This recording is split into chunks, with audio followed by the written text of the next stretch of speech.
பாசிசத்தின் கூறுகள் அடங்கிய ஒவ்வொன்றும் முதலாளித்துவத்தினுடைய பாதிப்புகளை ஏற்படுத்தும். தேசம் என்கிற பெயரில் நடக்கிற தேசியவாதம் எல்லா தேசங்களிலும் முன்வைக்கப்படுகிற முக்கியமான ஒரு அரசியல். இந்த பூமி பந்து மனிதகுலம் யாவருக்கும் பொதுவானது, உயிரினங்கள் யாவற்றுக்கும் பொதுவானது, மனிதகுலத்திற்கு மட்டுமல்ல. இந்த பிரபஞ்சத்தில் பூமி மட்டும்தான் உயிரினங்களுக்கானதாக இருக்கிறது. இதுவரையில் கண்ட அறிவியல் ஆய்வின்படி அனைத்து உயிரினங்களும் வாழ்வதற்கான வாழ்வாதாரத்தை கொண்டிருக்கிற, மூலாதாரத்தை கொண்டிருக்கிற இந்த பூ உலகை மனிதன் தேசம் என்கிற பெயரால் கோடுகளை வரைந்து கூறு போடுகிறான். அது தேசம் என்கிற தேசியவாதத்தோடு இணைத்து முன்னெடுக்கப்படுகிறது. 33 கோடி மக்கள் தொகை கொண்ட அமெரிக்கர்களுக்கு இந்தியாவை போல பல மடங்கு பரப்பளவு உள்ள நிலம் சொந்தமாக இருக்கிறது. 150 கோடி மக்கள் தொகை கொண்ட இந்தியாவுக்கு எவ்வளவு நிலப்பரப்பு இருக்கிறது என்பதை நாம் ஒப்பீடு செய்து பார்க்க வேண்டியிருக்கிறது. இந்தியா என்கிற எல்லைக்கோட்டுக்குள்ளே 150 கோடி மக்களும் இருக்க வேண்டும். இன்னும் 10 ஆண்டுகளுக்கு பிறகு அது 180 கோடியாக கூட உயரும். அடுத்த சில 10 ஆண்டுகளில் 200 கோடியை தாண்டும். இவர்கள் இந்த எல்லைக்கோட்டை தாண்ட முடியாது என்கிற நிலை. இந்த அரங்கத்திற்குள்ளே 400 பேர் உட்கார முடியும். மேலும் 100 பேர் வந்தால் 100 பேர் நிற்கலாம். இன்னும் 200 பேர் வந்தால் எப்படி இங்கே இந்த அரங்கம் தாங்கும் என்கிற நிலை இருக்கிறது அல்லவா? இந்த தேசம் என்கிற தேசியவாதம் எப்படி இந்த மனித குலத்தை முடக்குகிறது, நெருக்கடிக்குள்ளாக்குகிறது என்பதை எண்ணி பார்க்கிற போது அச்சமாக இருக்கிறது. என் நிலப்பரப்புக்குள்ளே இன்னொரு நாட்டை சார்ந்தவன் சட்டவிரோதமாக குடியேறினால் கால் விலங்கு கை விலங்கு மாட்டி விலங்குகளை விட கேவலமாக நடத்துவேன் என்கிற ஆணவம் இன்றைக்கு அமெரிக்க அதிபரிடத்திலே மேலோங்கி இருப்பதை பார்க்கிறோம். எல்லோரும் மனிதர்கள். அவரவர் தேசங்களில் வாழ முடியாத நிலை வருகிற போது புலம்பெயர்ந்து இந்த மண்ணுக்கு வந்தவர்களை நாங்கள் அரவணைக்க இருக்கிறோம் என்கிற மாந்தநேயம் இல்லை. அவனுடைய வாதம் நியாயப்படுத்தப்படுகிறது. இந்திய அரசு அதை நியாயப்படுத்துகிறது. சட்டவிரோதமாக குடியேறியவர்களை இப்படித்தான் திருப்பி அனுப்புவார்கள், இது நீண்ட காலமாக இருந்து வருகிற நடைமுறைதான் என்று நியாயப்படுத்துகிறார்கள். ஏனென்றால் அதற்கு அவர்களும் தயாராகி கொண்டிருக்கிறார்கள். மதத்தின் பெயரால் இங்கே சட்டவிரோதமாக குடியேறியவர்களை நாங்கள் அனுமதிக்க மாட்டோம் என்கிற குரல் ஒலிக்க தொடங்கி இருக்கிறது. அவர்களும் அதே போன்ற அணுகுமுறையை கையாள தயாராக இருக்கிறார்கள். ஆக மனிதகுலம் இந்த பூ உலகம் முழுவதும் பரவி வாழ்வதற்கு உரிமை படைத்தவர்களா இல்லையா? இந்த எல்லைக்கோடுகளை தாண்டி வாழ்வதற்கு உரிமை படைத்தவர்களா இல்லையா? அந்த சுதந்திரம் அவர்களுக்கு உண்டா இல்லையா? ஜோசப் ராஜா அவர்கள் ஒரு இடத்திலே எழுதுகிறார், சாதாரண மக்களுக்குத்தான் இந்த எல்லைக்கோடுகள் வேலிகளாக இருக்கின்றன. அந்த எல்லைக்கோடுகளிடையே அகதிகளின் குரல் ஒலிப்பதை உங்கள் காதுகள் கேட்கவில்லையா? ஆனால் முதலாளிகளுக்கும் வியாபாரிகளுக்கும் உலகமயமாக்கல் எல்லைக்கோடுகளை திறந்து விடுகின்றனவே, அது எப்படி என்று கேட்கிறார். எந்த முதலாளிக்கும் எந்த வியாபாரிக்கும் ஒரு தேசத்தின் எல்லைக்கோடு தடைக்கல்லாக இருப்பதில்லையே, வேலியாக இருப்பதில்லையே. அதற்கு அவன் கண்டுபிடித்திருக்கிற சாவி உலகமயமாக்கல். உலகமயமாதல் என்கிற கோட்பாடு அவனுக்கு எல்லா எல்லை கோடுகளையும் திறந்து விடுகிறது, தேச வரம்புகளை திறந்து விடுகிறது. தடை இல்லை. உழைக்கிற மக்கள் குடிமக்களாக ஒரு தேசத்திற்குள்ளே வாழ்வதற்கே போராட வேண்டியிருக்கிறது. ஒவ்வொரு தேசத்திலும் இது மிகப்பெரிய பிரச்சனையாக மாறிக்கொண்டிருக்கிறது, நெருக்கடியாக மாறிக்கொண்டிருக்கிறது. தேசத்தின் எல்லைக்கோடுகள் தேவையா என்கிற கேள்வி எழுகிறது. இப்படி எல்லைக்கோடுகள் கூடாது, எல்லோரும் மாந்தநேயத்தோடு பக்குவப்படுத்திக் கொள்ள வேண்டும், அந்த கலாச்சாரத்தை வளர்த்து கொள்ள வேண்டும் என்பதுதான் நாம் முன்வைக்க வேண்டிய அரசியலாக இருக்கிறது. மொழியின் பெயரால் அல்லது இனத்தின் பெயரால் அல்லது நாட்டினத்தின் பெயரால், நேஷனாலிட்டி நாட்டினத்தின் பெயரால் வெறுப்பு அரசியல் இங்கே விதைக்கப்படுமேயானால் மனிதகுலம் தன்னை தற்காத்துக் கொள்ள முடியாத நெருக்கடிக்கு ஆளாகும். இதை எப்படி நாம் வளர்த்தெடுக்க போகிறோம்? உலகில் எவ்வளவோ பெரிய தத்துவ ஞானிகள் தோன்றியிருந்தாலும் இதற்கு விடை சொன்ன தமிழ் அறிஞன் ஒரு கோட்பாட்டு சாவியை நமக்கு தந்திருக்கிறான். அதுதான் யாதும் ஊரே யாவரும் கேளீர் என்பதாகும். இந்த இரண்டு சொற்கள் மார்க்சியத்தையும் விட மேலோங்கி இருப்பதாக நான் பார்க்கிறேன். அதன் ஆழமான கருத்தை உள்வாங்கி இருப்பதாக நான் பார்க்கிறேன். 1.25 வரி திருக்குறளை விடவும் இது மிகவும் சிறந்ததாக நான் பார்க்கிறேன். யாதும் ஊரே யாவரும் கேளீர். பூ உலகம் முழுவதும் எந்த தேச எல்லைகளும் வேண்டாம், எல்லோரும் என் ஊரே என்கிற உணர்வு, எல்லா ஊரும் என் ஊரே என்கிற உணர்வு, எல்லோரும் என் உறவினர்களே என்கிற உணர்வு இங்கே வளர்த்தெடுக்கப்பட வேண்டும். அந்த உணர்வு மேலோங்கி இருந்தால் பாலஸ்தீனத்தில் இந்த கொடூரம் நிகழாது, அதை நியாயப்படுத்துகிற குரலும் ஒலிக்காது.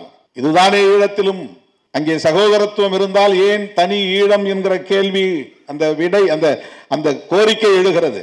சகோதரத்துவம் இருந்தால், மாந்தநேயம் இருந்தால், அன்பு விதைக்கப்பட்டிருந்தால், உனக்கு ஒரு நாடு எனக்கு ஒரு நாடு என்று அந்த தீவை பங்கு போட்டுக் கொள்ள வேண்டும் என்கிற தேவை எங்கிருந்து எழுகிறது? சிங்கள பௌத்த பேரினவாதத்தின் கொடூரமான ஒடுக்குமுறைகளில் இருந்தும் ஆதிக்கம் ஆக்கிரமிப்புகளில் இருந்தும் தான் தன்னை தற்காத்துக் கொள்வதற்கான ஒரு பக்க விளைவாக எல்டிடி என்கிற இயக்கம் உருவாகிறது. அது ஒரு சைடு எஃபெக்ட், அது ஒரு டிஃபென்சிவ் மோட், ஒரு தற்காப்புக்கான ஒரு முயற்சி அது. ஆனால் உலகம் அவர்களை பயங்கரவாதிகள் என்கிறார்கள். உண்மையிலேயே பயங்கரவாதத்தை கட்டவிழ்த்து விட்டவர்களை நட்பு சக்தியாக அரவணைக்கிறார்கள். இஸ்ரேலை நட்பு சக்தியாக பார்க்கிறது ஏகாதிபத்திய நாடுகள். ஹமாஸ் இயக்கத்தை பயங்கரவாத இயக்கமாக சித்தரிக்கிறார்கள். ஹமாஸ் என்பது தோன்றிய பிறகு இஸ்ரேல் ஒடுக்குமுறை எழுந்தது. இஸ்ரேலின் ஒடுக்குமுறைக்கு பிறகு ஹமாஸ் உருவானதா? இந்த வரலாற்றை நாம் பார்க்க வேண்டாமா? கால வரிசையோடு ஒப்பிட்டு பார்க்க வேண்டாமா? அஃபென்சிவ் அப்ரோச் என்பது வேறு, டிஃபென்சிவ் அப்ரோச் என்பது வேறு. பருந்து அல்லது கழுகு தன்னுடைய இரையை தேட வேண்டும் என்று பறந்து வருகிற போது மேய்ந்து கொண்டிருக்கிற கோழி குஞ்சுகளை கவ்வி தூக்குகிறது தன்னுடைய கூரிய நகங்களால். அப்போது தாய் கோழி அந்த பருந்தை எதிர்த்து குஞ்சுகளை காப்பாற்ற போராடுகிறது. உலகம் கோழியை பார்த்து வன்முறை செய்கிறது என்று சொல்லுகிறது. தாய்க்கோழியை பார்த்து பயங்கரவாதி என்று சொல்லுகிறது. பருந்து கழுகு அவர்களுக்கு நட்பு சக்தியாக தெரிகிறது. இன்றைக்கு உலகத்தின் பார்வை இப்படித்தான் இருக்கிறது.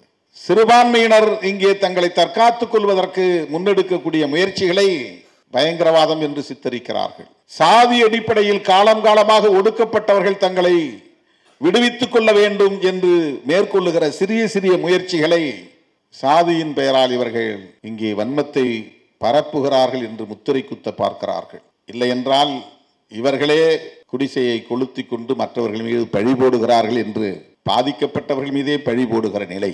குடிநீரிலே மனித கழிவை இவர்களே கலந்துவிட்டு மற்றவர்கள் மீது பழி போடுகிறார்கள் என்று சொல்லுகிற அவலம். உலகின் பார்வையே இன்றைக்கு மாற்றப்பட வேண்டிய தேவை இருக்கிறது. சிதறி கிடக்கிறவர்கள் ஒருங்கிணைய வேண்டிய கட்டாயம் இருக்கிறது. பாதிக்கப்பட்டவர்களின் பக்கம் நின்று பேச வேண்டிய அரசியல் இங்கே தேவைப்படுகிறது. ஒரு சம்பவத்தை மட்டுமே வைத்து அதிலே யார் அக்ரஸார் யார் விக்டிம் என்று தீர்மானிக்க கூடாது. தொடர்ந்து அதனுடைய வரலாற்று தொடர்ச்சியோடு ஒப்பிட்டு பார்த்து அதை நாம் அணுக வேண்டிய கட்டாயம் இருக்கிறது.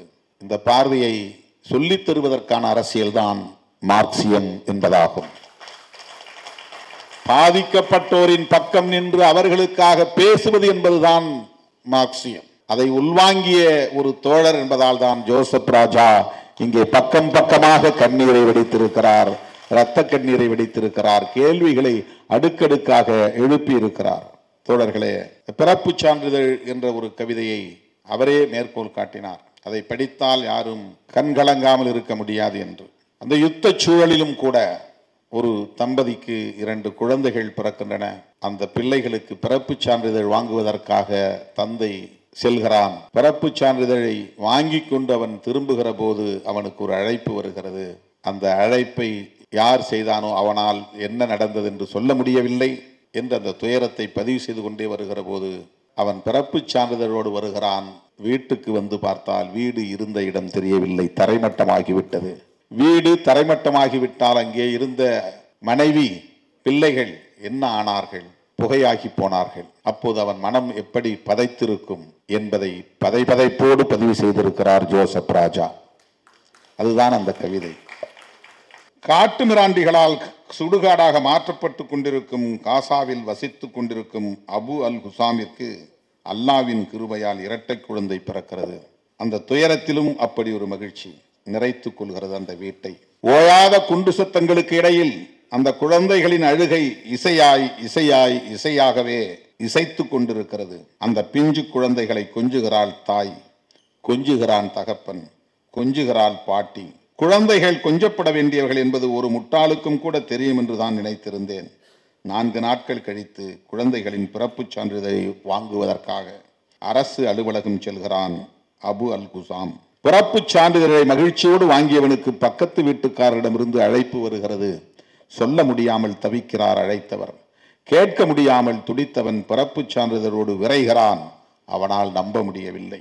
சில மணி நேரங்களுக்கு முன்னால் அங்கிருந்து அவனுடைய வீட்டிலிருந்து தான் புறப்பட்டிருந்தான். வீடு இருந்ததற்கான எந்த தடயங்களும் இப்போது இல்லை. அப்படி என்றால் அம்மா, அப்படி என்றால் மனைவி, அப்படி என்றால் 2 குழந்தைகள், அவ்வளவுதான். அந்த காட்சியை அதற்கு மேல் விவரிக்காமல் அப்படியே விட்டுவிடவே நினைக்கிறேன். ஆனால் பிள்ளைகள் இல்லாத அந்த பிறப்பு சான்றிதழ் வாழ்வு முழுவதும் வதைக்குமே. நாசமாய் போகட்டும் யுத்த வெறியர்கள், நாசமாய் போகட்டும் யுத்த வெறியர்கள் என்று ஜோசப் ராஜா இந்த கவிதையை முடிக்கிறார். தோழர்களே, இப்படியெல்லாம் நான் கவிதைகளை எழுதுவதால் எனக்கு ஒரு ஆறுதல் என்று அவர் தன்னைத்தானே தேற்றிக் கொள்கிறார்.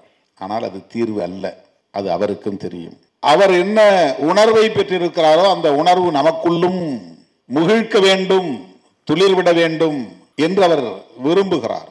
இந்திய மண்ணை பொறுத்தவரையில் மனிதம் என்பது முற்றாக சிதைந்து கிடக்கிறது. யாவற்றையும் சாதி பார்த்தே அணுகுகிற அவலம் இங்கே காலம் காலமாய் கோலோச்சி கொண்டிருக்கிறது. எனவே குடிசைகள் எரிந்தால் எந்த சாதிக்காரன் குடிசைகள் என்று பார்த்துவிட்டு அவன் அதை பற்றி சிந்திக்கிறான். பிள்ளைகள் சிறுமிகள் பாதிக்கப்பட்டால் அது எந்த சாதி வீட்டு பிள்ளை என்று பார்த்துவிட்டு அது பற்றி அவன் கருத்து சொல்ல விரும்புகிறான்.